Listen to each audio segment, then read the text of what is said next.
Comment être plus libre et indépendant avec l'immobilier? Bonjour, c'est Emmanuel. J'ai la joie et l'honneur d'accueillir aujourd'hui Steven qui va nous parler de son parcours incroyable.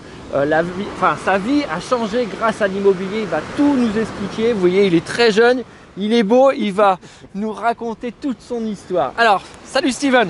Salut Manu. Ça va? Ouais, très bien toi. Donc ici, on est à Anglette, sur la plage d'Anglette. C'est pour ça qu'il y a un petit peu de vagues. Il y a des surfeurs, c'est le paradis ici. Alors Steven, raconte-nous tout.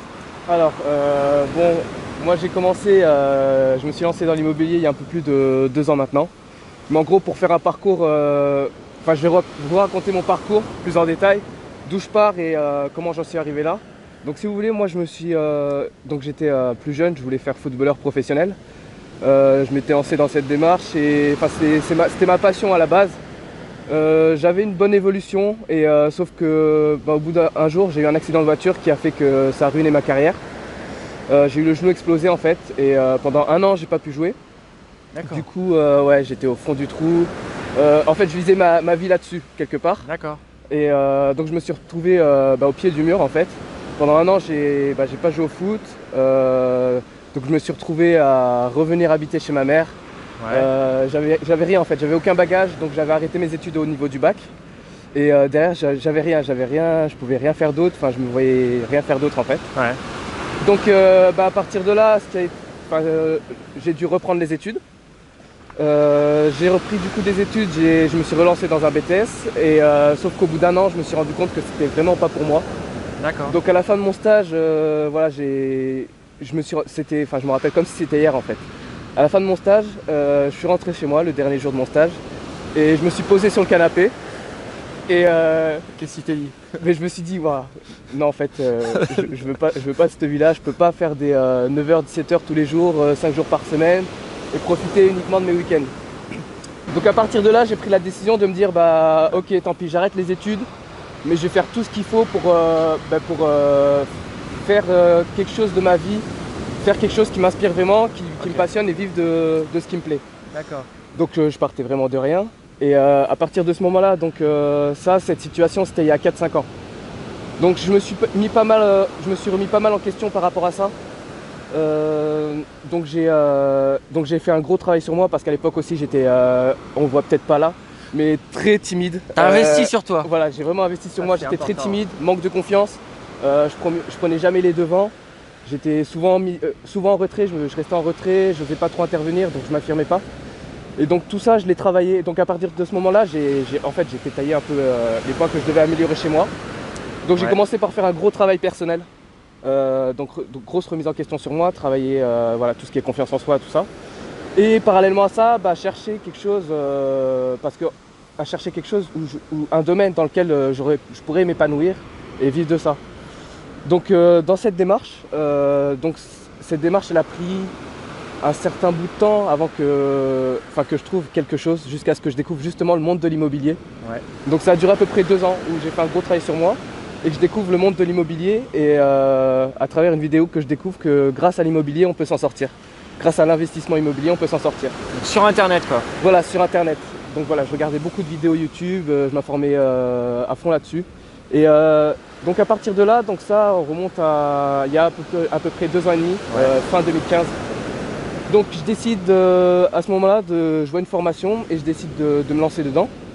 Et à ce moment-là, je vivais du RSA, donc j'avais rien au niveau revenu, tout ça.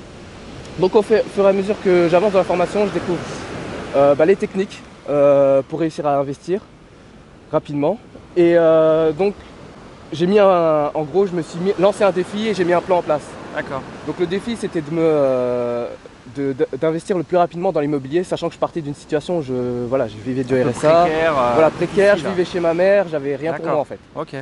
Et donc tu n'avais aucune connaissance en immobilier? Aucune. Tu n'avais pas de famille, les parents, etc. Non, personne dans l'immobilier, des amis peut-être? Non? Même pas, non, personne. Personne. Zéro connaissance. Tu es parti zéro quoi. Voilà, dans l'immobilier zéro. Ok.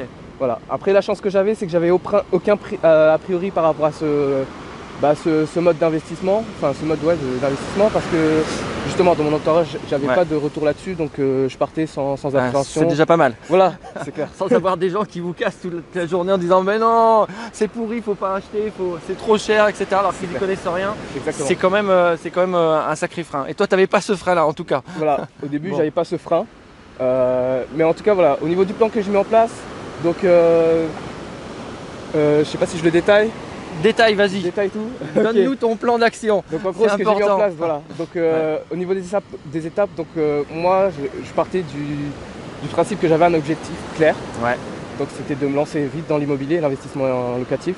Donc à partir de là je partais du RSA, donc je me suis dit bon, première chose à faire c'est de trouver un travail, trouver un CDI. Ouais. Donc j'ai postulé, j'ai envoyé des CV à tout va. Et un mois après en fait, j'ai eu 2 réponses de CDI, de CDI à temps partiel. Du coup j'ai pris les 2. Je me suis pas fait chier, j'ai pris les 2. J'ai dit voilà, plus on augmente ses revenus, plus la capacité d'emprunt sera conséquente. Ouais. Donc j'ai pris les 2 CDI. J'ai commencé à bosser un mois et demi après. Tu peux nous dire dans quoi c'était? Il y en a un c'était préparateur commande et l'autre c'était distributeur de pub. Ok. Donc j'ai fait les 2 là pendant un petit moment. Donc on va dire pendant 2 mois j'ai gardé les 2. Après je me suis plus concentré sur un. Et donc parallèlement à ça je me suis formé. Donc au niveau de la formation, j'y passais vraiment quasiment tout le temps libre que j'avais, c'était je me formais, j'écoutais les audios.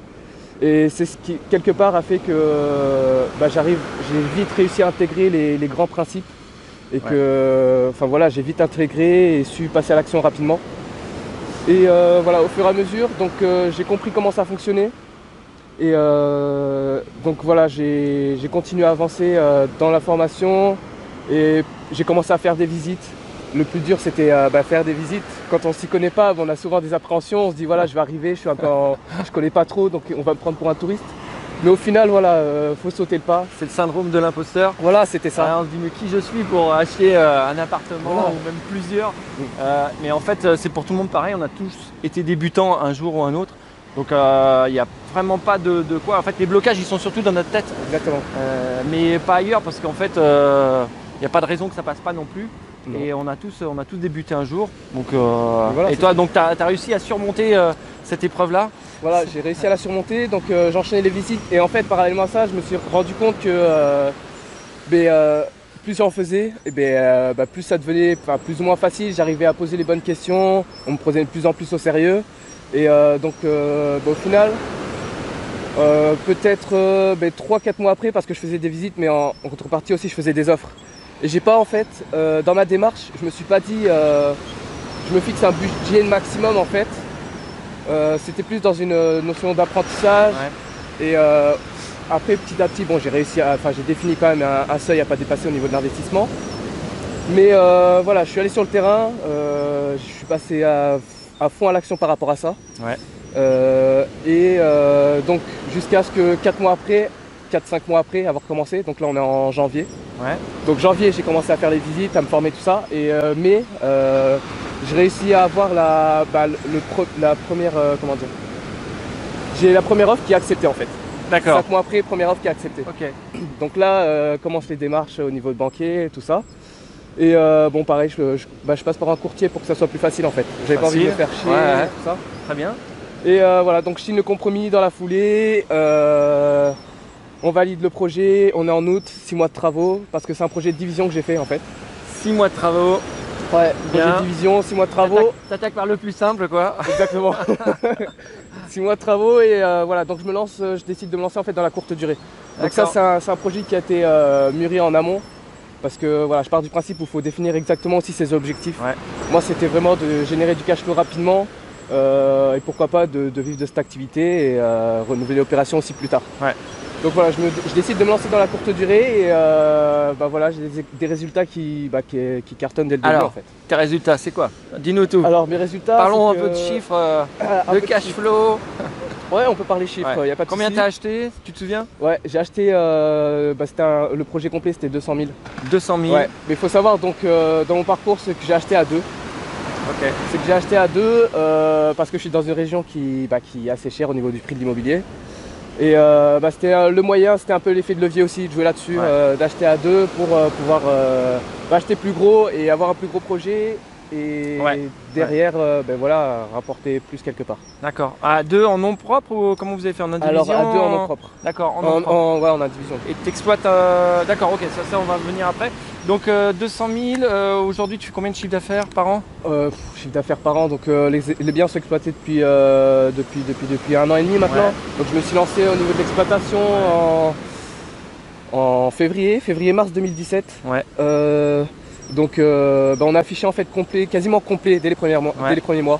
Donc ça tournait taux de remplissage 80, 85, 90 voire plus. Ah, c'est bon ça. Ça Direct. c'est assez énorme. 85-90 direct. Ouais, direct. T'étais bien formé aussi, donc tu as pu commencer C'est déjà ça. à fond quoi, tout de suite sans aller picorer des techniques à droite à gauche et tu étais déjà au taquet quoi. Bah ouais, Super. moi je pars du principe où voilà, si on veut cartonner, faut se former, Ouais, ouais, c'est- faut mettre les bonnes choses en place. Et du coup voilà, c'est ce que j'ai fait, j'ai appliqué ce que j'ai appris. Et derrière ça m'a fourni les résultats que j'ai. Donc depuis 1 an ça tourne très bien. En l'espace de même pas 1 an, je me suis classé premier du coup sur ma ville qui est Anglette. Donc dans mon secteur voilà, je suis référencé premier sur Booking. Bien. Et ouais, donc voilà, au niveau important c'est de justement saisir les opportunités. Ouais, Et voilà, moi déjà si j'avais un conseil à donner par rapport à ça, c'est que se former déjà c'est important. Ouais. Se former c'est important, définir des objectifs c'est important aussi.